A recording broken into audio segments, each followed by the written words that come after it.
Joshua Ortega. Another great question. What contents do you consider to be essential in a first aid kit for someone who's just starting their first professional makerspace? Buying one of those regular, like all-in-one medical kits is a fine thing to do. There are hundreds of different types and varieties of them. But for me in my cave, the essential things that I have at immediate access in the bathroom is iodine, hydrogen peroxide. That's for cleaning out a cut and creating a sterile space around the cut. I have triple antibiotic cream. I never don't have a lot of that. It goes in every go bag I have. And then your basic assortment of some gauzes and some patches. And then butterfly closures are like super critical for me. I use butterfly closures a lot. There's probably 3 or 4 visits to the hospital I didn't have to make because I've used butterfly closures. I am not a medical professional, and you should not take anything I am giving here as medical advice. I'm merely telling you how I do it. I am not advising anybody in any way to make medical decisions for themselves based on data from me. I'm merely giving you context as to how I manage my first aid kit here at the shop. Ooh, I really want to give that big fat caveat here. So iodine, hydrogen peroxide, gauzes, butterfly closures, and fabric bandages. And my favorite fabric bandages in the world are not made.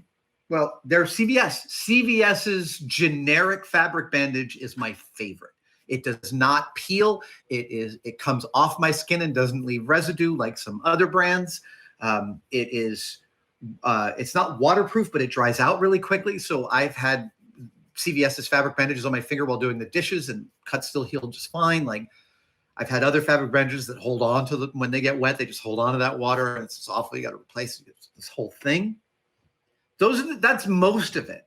Butterfly closures, fabric bandages, triple antibiotic cream, iodine, and hydrogen peroxide. And I do most of my cut management here with that. I also have an eye wash station, not an eye wash station, but I have an eye washer should I need it.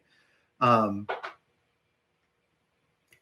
yeah, that's most of what I do. That's most of what I keep. But again, most of my injuries are lacerations. Your shop and your mileage might vary. The real trick is immediate access. I don't want a box I've got to open and unsort in order to get to stuff when I'm actively bleeding. So I keep a lot of this stuff like one hand, like I can grab it from some shelves to the left of myself and start working on my hand immediately. Yeah, even my first aid kit has first order retrievability. Let's see here. Emma Gibbs, this is a good question. When moving into a new shop, you have a certain process for infrastructure. Do you sit down and plan it all out, or do you organize as you go along? Both. There's nothing more fun than looking at a new space and figuring out where stuff is supposed to go. That's intoxicating. And I usually build a model.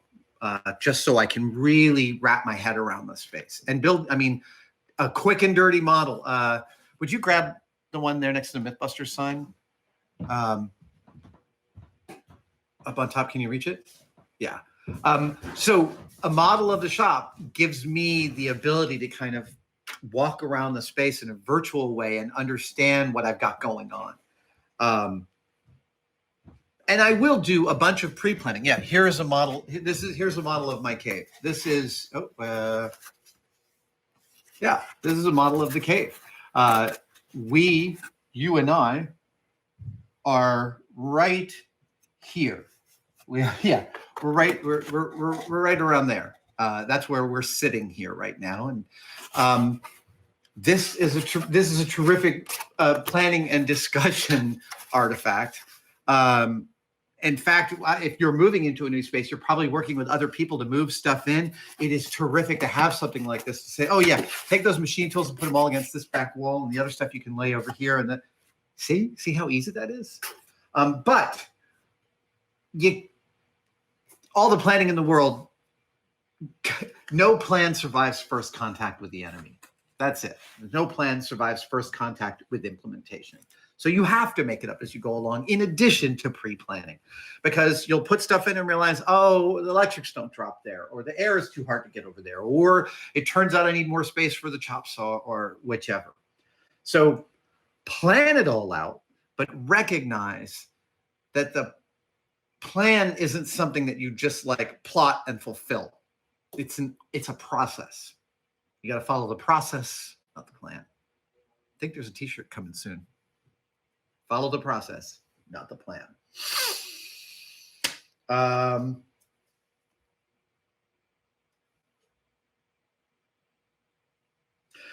Jim Smith Hughes says, time is always one major obstacle in a build or project. Totally agreed. What are some of the time-saving tips in terms of shop layout or tool accessibility? Again, it's super individualistic. It's every maker has their own pace, their own speed, their own drive, and they're going. The shop that works best is the shop that is sculpted to the proclivities of the maker that is using that shop. However, time-saving tips. You asked for time-saving tips in shop layout. I mean, for me, it's my philosophy of first-order retrievability, that every mission-critical tool that I have that I need access to, like squares or calipers or micrometers or Forstner bits or countersink bits or Allen wrenches, those are all like 2 steps from me grabbing them almost anywhere in the shop. That's my time-saving thing. But I mean, maybe the biggest time saver I use for personal projects in time management is the question, what would I do if I was on the clock? And it's a great lens to look through. Because like I'm working on this Mark I behind me. You can see he's all dirty. It's in the middle. I'm in the middle of going through a whole process of painting him. And it's a big painting project. It's gonna take me days.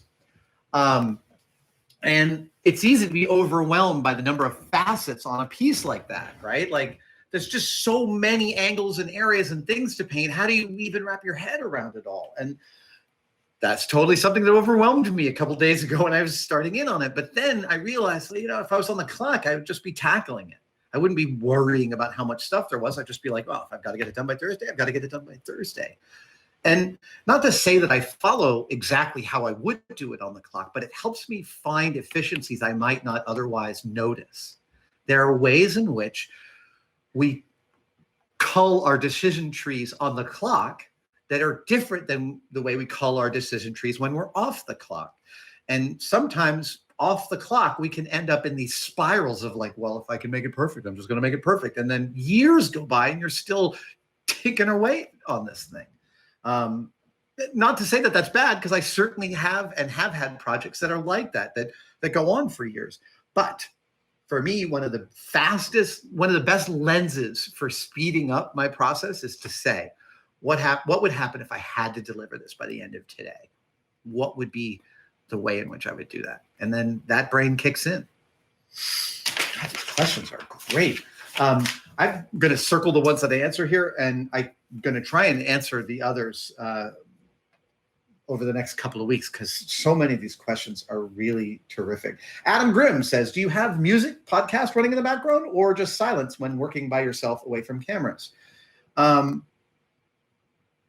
He says, I'm usually split. If it's a repeated action or a constant, yes, he listens to music. If he has to think about measurements too hard, no, he likes silence. I'm similar in some ways. I didn't listen to music while working for the entirety of Mythbusters because we had camera crews running all the time. We couldn't play somebody else's IP. So it was like 3 years in here after Mythbusters before I started regularly listening to music, because I worked in silence. Now I love listening to music, and my personal digital assistant over here plays me all sorts of great pop music. Lately, I'm listening to a lot of Billie Eilish, Dua Lipa. I swear I love Justin Bieber's music, man. It's good, solid pop music.